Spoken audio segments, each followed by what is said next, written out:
Hey guys, it's Weebunion, and in this video I have fixed the map, and by that I mean that I removed most of the question marks and of the old updates, so it's only the newest being shown.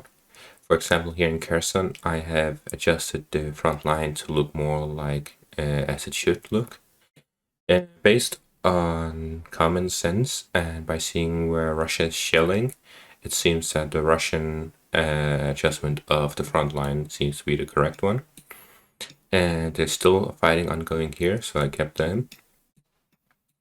On the north, there isn't any news, so I just left it as it is.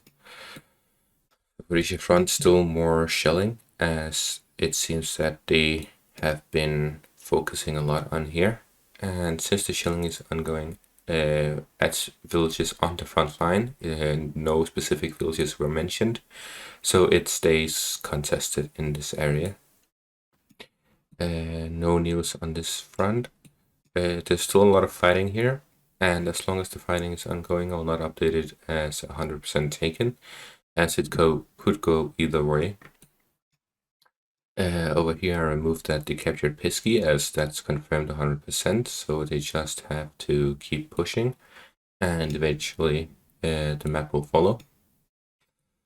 Around Avdiivka, this front line isn't exactly 100% accurate. It doesn't look like they're actually inside the city itself. Though they are fighting against them from two sides, so it could be more up here rather than inside. And if you look at it closely, the way this city is that it's a very long one rather than a circle like most other cities. And then there's this pool of water here. And then there's the village down here, which is actually connected here as well. So most likely they'll just completely ignore this and just cut it off around here. However, there are patches of forest here, and it looks like roads as well, with a lot of houses. So this area could actually be heavily mined, as well as a few ambushes here and there. So it's actually pretty dangerous for anyone to go there alone. So most likely they'll just encircle that along with Avdiivka, rather than actually go through it and close in on their positions. This, however, has the demerit of them having to use more troops to encircle, as it's a wider area they have to focus on. Around Krasnohorivka, we can see that there's again this basin of water, and then there are areas here that seem very difficult to traverse through, but there are a few roads that are connected, so you can go through them. So most likely they have ambush positions set up around here, where they're fighting against the attack from the south. And on the north side, they might have built some fortifications on the western area, which is most likely why it's taking so long for them to take the village, as the issue itself isn't the village itself, but these patches of forests around it that seem to be positions for the Ukrainian army to be hiding in and fighting them from. Further north towards this front line, there are still reports of fighting inside Seve, where it's either at the outskirts of the city itself or halfway through the city. Depends on which news you look at. But mostly it's similar in the thought that it doesn't change throughout the whole village. So by taking half of it, or taking all of it, or taking none of it, you still have to go through the same kind of terrain. There are a few small forests, but these are easy to detect people if they're hiding in. So these aren't really any effective defensive positions. Mostly if they have built some trenches recently, as there aren't any evidence of them doing it lately. Maybe some positions like this that are natural barriers, natural trenches. However, other than that, this is most likely taking a long time because they have a lot of troops here on both sides. So it's really a bloodbath. At Solidar, there are reports that the fighting is about. Actually, I think I've heard reports that the Ukrainians might actually be retreating some of their troops from Soledar, and that would be definitely be in coordination with retreating troops from this Seversk pocket. So if they're actually, it's an unconfirmed report, so I'm just saying it, mentioning it, but take it with a pinch of salt.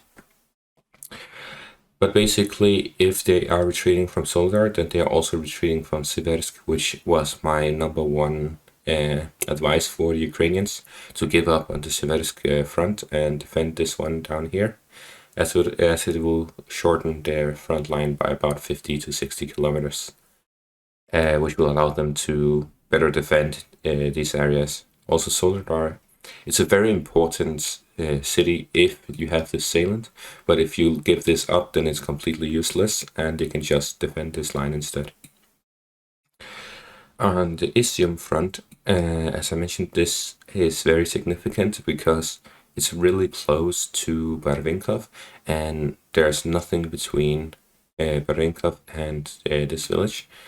And if they connect the attack with from this side as well, then they have to take Rydne as well.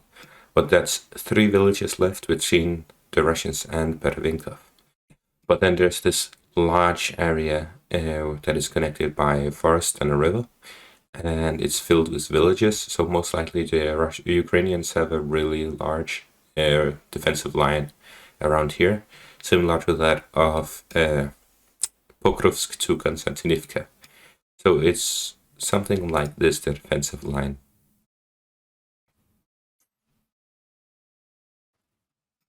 So the Russians' best chance at this is to push south towards Constantinople, and then further north to cut off the road itself, and then reach this village of Dobropilia, and then attack from the western side. However, this is very difficult as they have to overextend the troops, so they have to have a large number of troops in this area. But then again, there are reports of a lot of troops in Zaporizhia and Kherson on the eastern side of the river, which means that they actually have the ability to send a lot of troops here and execute such a strategy, especially because there are no natural fortifications in this area.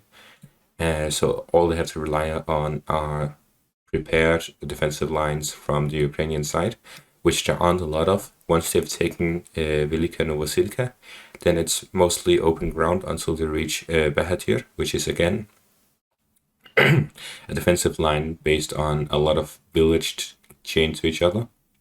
And then once they go through here, they have to go to another one. This is the issue with the Donbas region, is that they have areas in which a lot of villages are connected, which make for good natural defensive lines. Of course, if you break through one of them, you can make a breakthrough, but it's so the population is so dense that there will always be another one. So it's doomed to be a slow grinding process through Donetsk. But eventually, once they cut off this rail line, then their main supply line has been cut off. And by reaching the city, they don't need to take it. They can already cut off the supplies from here. So mostly it will have to be a race from 3 sides. Who reaches Pokrovsk first? And whoever reaches it first will be reinforced by the other side, as it is the most important part in the rest of the Battle of Donbas as it stands right now. Finally, on the Kharkiv front, Udiv and Utnoropivka have been taken. So, in essence, they are pushing towards a larger front line. And their goal should be Alexandrivka next, and then followed by a push from the east towards Solochiv. This would essentially cut off this whole front line once the mud kicks in. As we can see, there are no roads in this whole area, except for these 2 choke points. So they need to focus on these villages to the southwest of the front line and south of the front line here. And that's all for this update. Thanks for watching and have a great day. See ya.